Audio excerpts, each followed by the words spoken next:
ஊர் ரெண்டு பட்டால் கூத்தாடிக்கு கொண்டாட்டம் அப்படின்னு தமிழில் வந்து நம்ம சொல்லி நிறைய பேர் சொல்லி நம்ம கேட்டிருப்போம் இல்லையா. இது வந்து நிறைய இடத்துல நிறைய இந்த மாதிரி சம்பவங்கள் நடந்துக்கிட்டே இருக்கு. இந்த ஸ்டோரி ஃபஸ்ட்டு ஒரு சின்ன டிஸ்க்ளைமர் சொல்லிடுறேன். இது வந்து கொஞ்சம் இந்த ஜெனோசைடு பற்றியான ஒரு வீடியோ, நிறைய கில்லிங்ஸு, டெத்து இந்த மாதிரி வேர்ட்ஸ்லாம் வர்றதுனால கொஞ்சம் அடல்ட் மட்டும் பாருங்கள். சின்ன பசங்க இதை தவிர்க்கிறது நல்லது அப்படின்றது என்னுடைய தாழ்மையான வேண்டுகோள். இந்த வீடியோக்குள்ளே போகிறதுக்கு முன்னாடி நீங்கள் மறந்துடாமல் எனக்கு சப்போர்ட் பண்ணுங்கள், லைக் பண்ணுங்கள், ஷேர் பண்ணுங்கள், மறந்துடாமல் சப்ஸ்கிரைப் பண்ணுங்கள். நான் Jude. Welcome to the blue ocean traveller.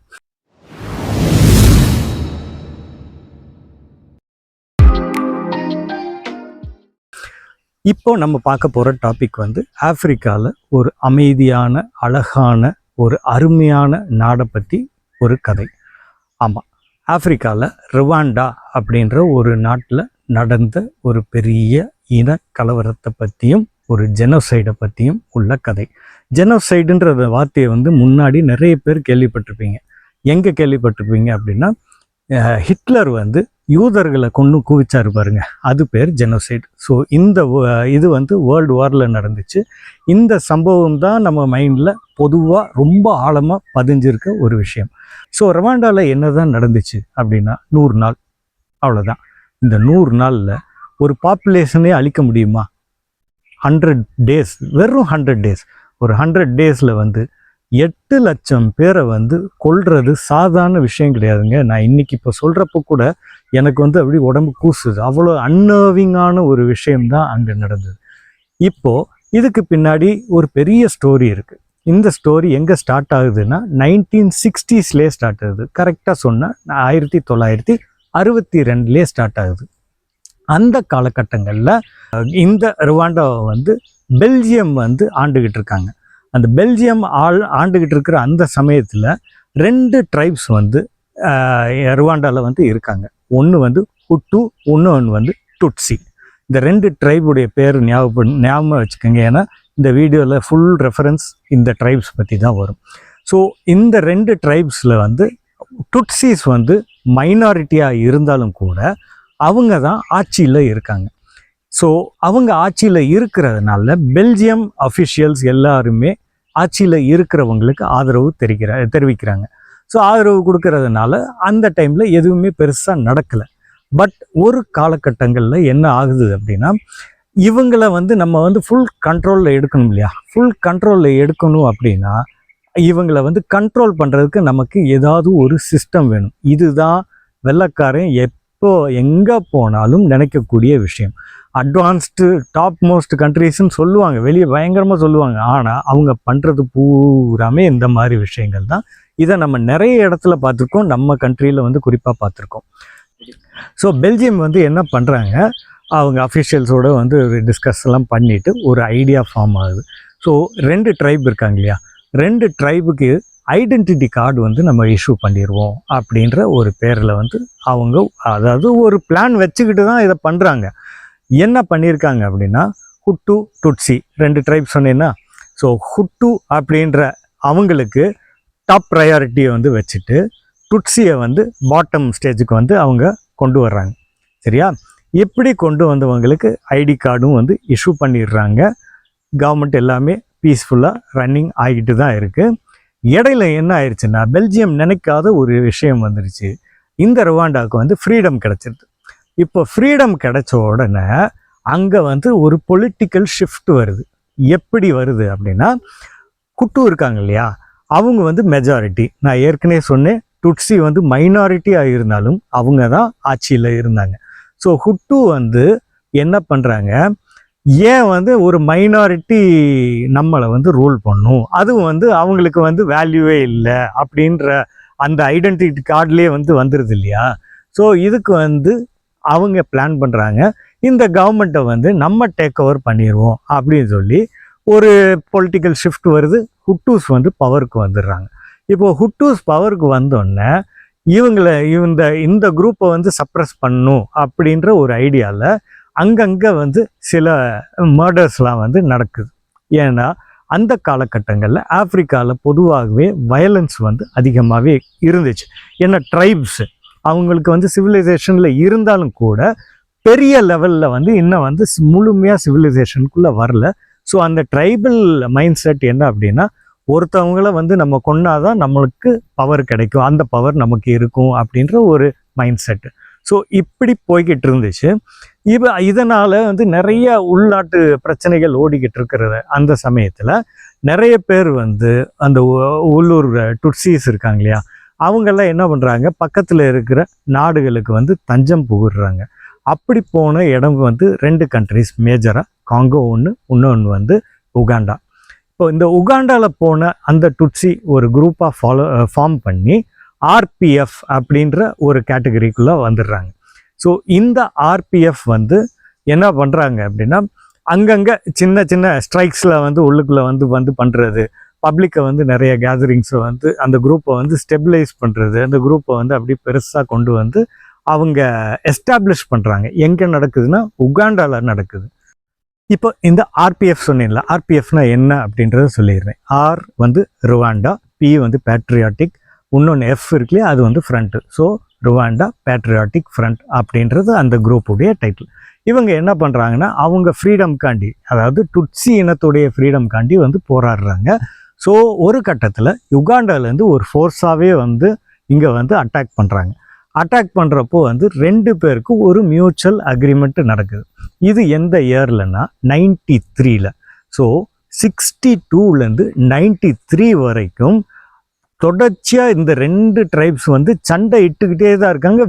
Various ஃபார்ம்ஸில் அங்கங்கே இந்த சின்ன சின்ன பாக்கெட்ஸ் இருக்குல்ல, அந்த சின்ன சின்ன இடங்களில் வந்து பெருசாக வந்து சண்டைகள் வரும். அதுக்கப்புறம் வந்து எதுவுமே இருக்காது, திரும்ப வந்து அது வரும். ஸோ இது வந்து 30 இயர்ஸாக நடந்துக்கிட்டே இருந்துச்சு.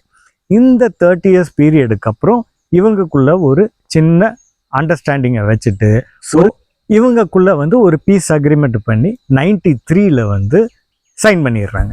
சைன் பண்ணோன்னா அப்படியே சைன் பண்ணிட்டாலும் கூட அந்த ஒரு அன்ஈசினஸ் இருக்கும் இல்லையா, உடனே வந்து பாண்டிங் வராது யாருக்குமே. 2 பேர் 30 வருஷமாக அடிச்சுக்கிட்டு இருந்தா உடனே வந்து நீ என் ஃப்ரெண்டு நான் உன் ஃப்ரெண்டு அப்படின்னு வராது இல்லையா.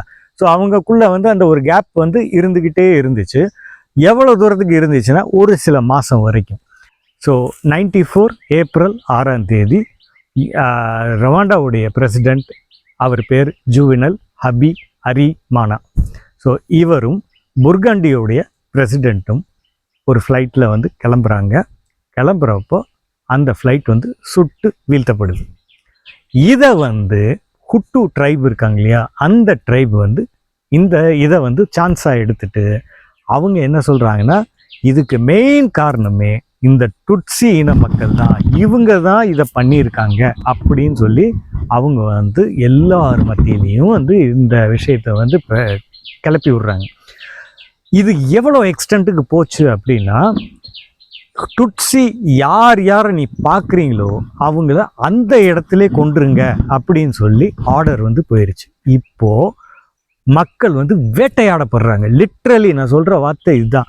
தெருவில் வந்து யாராவது ஒரு டுட்ஸியை பார்த்தாலும் அந்த ஸ்பாட்லேயே வந்து அவங்கள வெட்டி கொண்டிருக்காங்க. இதுக்கு வந்து நிறைய அருவாள், பட்டாக்கத்தி, பெரிய கட்டைகள், என்னென்ன பொருள், இதுன்ற ஒரு குறிப்பாக எதுவுமே கிடையாது. என்ன கிடைச்சாலும் சரி அந்த பொருளை வச்சு அவங்கள கொல்லணும் அப்படின்றது மட்டும்தான் இந்த ஹுட்டு மக்கள் மத்தியில் வந்து இருந்துச்சு. இதை எவ்வளோ தூரத்துக்கு அவங்க புஷ் பண்ணியிருக்காங்க அப்படின்னா, சப்போஸ் வந்து ஹஸ்பண்ட் வந்து ஹுட்டுவாக இருந்து ஒய்ஃப் வந்து டுட்ஸியாக இருக்காங்க அப்படின்னா, ஹஸ்பண்டை போய் நீ உன் ஒய்ஃபை கொன்னே ஆகணும், இல்லாட்டி நாங்கள் உன்னே கொன்றுவோம், நீ நியூட்ரல்ன்ற பேச்சுக்கே இங்கே இடம் கிடையாது, ஒன்று நீ இங்கே இருக்கணும் இல்லாட்டி அங்கே இருக்கணும், 2ல் நீ எதுன்னு டிசைட் பண்ணு அப்படின்னு சொல்லி அங்கே நின்று அவங்க கண்ணு முன்னாடியே அந்த புருஷன் மனைவியை வந்து கொல்றதை அப்படியே பார்த்துட்டு தான் வந்து போயிருக்காங்க. இதுக்குன்னு ஒரு யூத் விங் தனியாக வந்து செயல்பட்டுருக்காங்க. இவங்க தான் இதை என்ஃபோர்ஸ் பண்ணவும் செஞ்சுருக்காங்க. இந்த விஷயம் இதோட மட்டும் நிற்கலைங்க.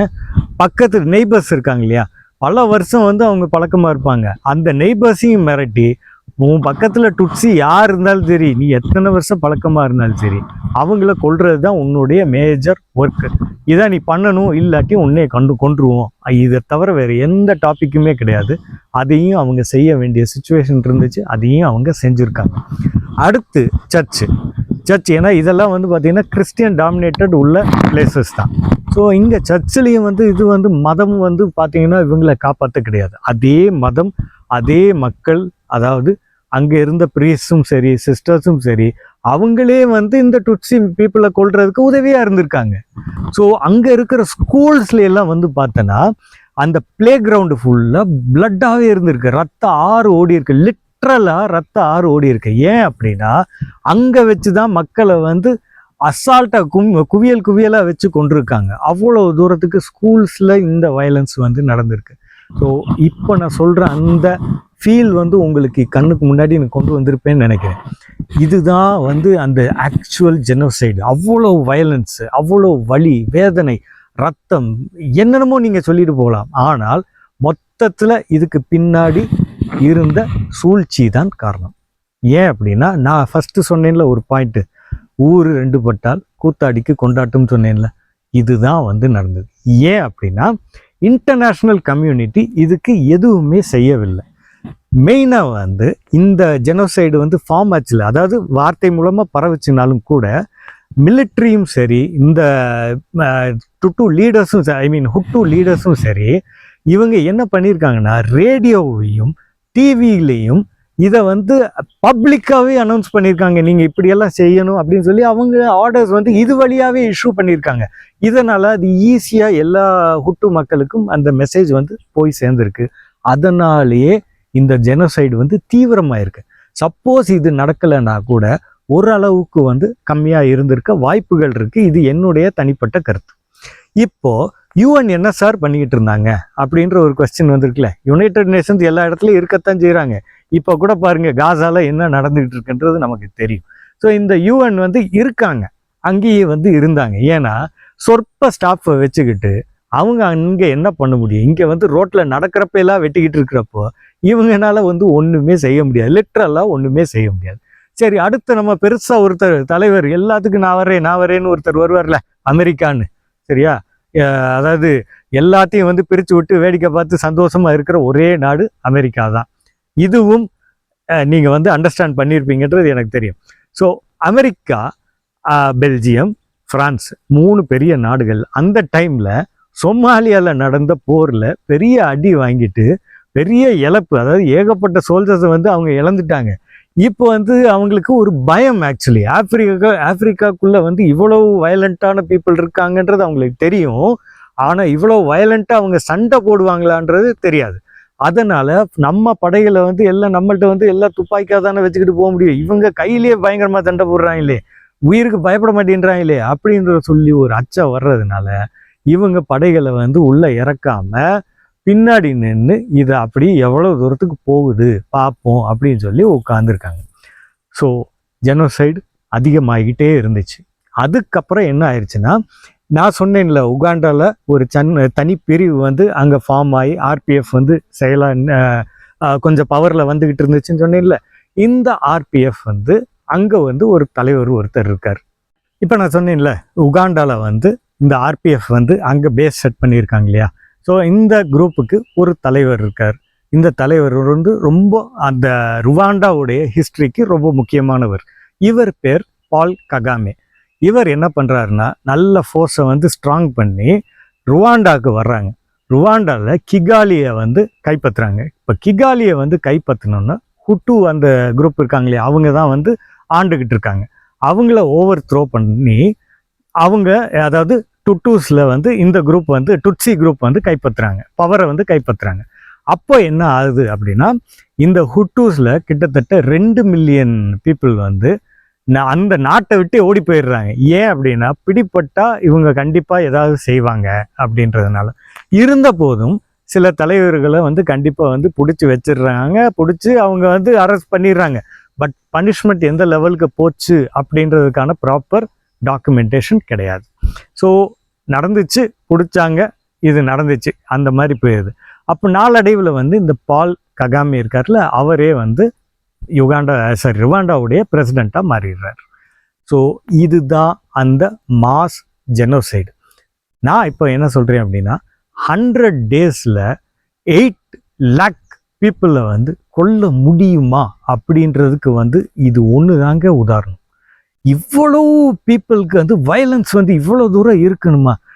அதில் என்ன இருக்குது எனக்கு புரியவே இல்லை. எனக்கு இது இந்த நிமிஷம் வரைக்கும் எனக்கு பர்சனலாக இதை பற்றி எனக்கு புரியவே இல்லை. எப்படி ஒருத்தன் மேலே இன்னொருத்தன் கீழேன்னு இருக்க முடியும்? யாருமே அதை டிசைட் பண்ண முடியாதுங்க.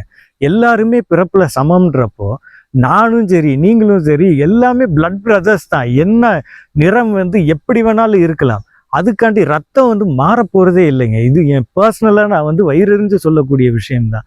யாருமே பெருசு கிடையாதுங்க. எல்லாருமே ஒரே லெவலில் தான் இருக்கும். நம்ம படிப்பில் வேணால் மேலே இருக்கலாம் கீழே இருக்கலாம், பட் வந்து வேற எந்த டிஃப்ரென்ஸுமே நமக்கு வந்து சொசைட்டியில் இருக்கவே கூடாதுன்றது தான் நான் விரும்புகிறேன்.